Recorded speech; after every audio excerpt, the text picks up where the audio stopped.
thousands of construction workers in the UK have discovered they were placed on a secret employment blacklist, which enjoyed police support. The illegal files deemed the victims, many of whom had complained of safety standards, too left-wing and troublesome, and led to their sackings and made re-employment near impossible. Our correspondent Laura Smith has this report. Banned from working for speaking the truth, these trade unionists and whistleblowers are fighting back. After years of wondering why they couldn't get a job, these skilled engineers now know their names were on an illegal blacklist.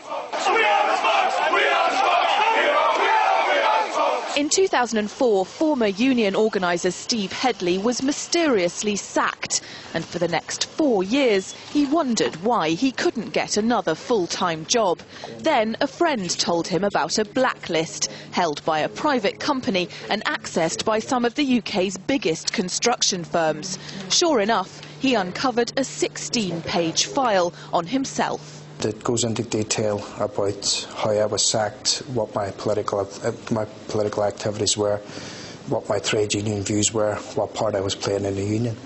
And the employers were distributing this amongst themselves, and with this blacklisting organisation, they basically bar not only me but other people from employment. Much of the information in Headley's file is clipped from left-wing newspapers and union magazines, but some comes from a different source altogether, the police.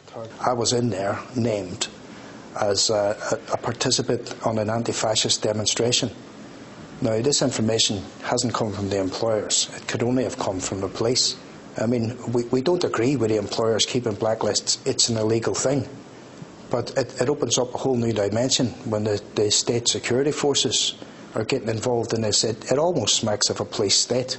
Working on a building site's one of the most dangerous jobs in the UK. Last year alone there were 50 deaths in the construction industry. Many of the banned workers say the reason they're on the blacklist is because they blew the whistle on poor health and safety standards. Shortcuts, they say, construction companies make to increase profits. Files held by the now shut-down Consulting Association show the police are complicit in companies exploiting workers and destroying anyone who stands up to them. Dave Smith from the Blacklist support group believes collusion comes from the very top of the force.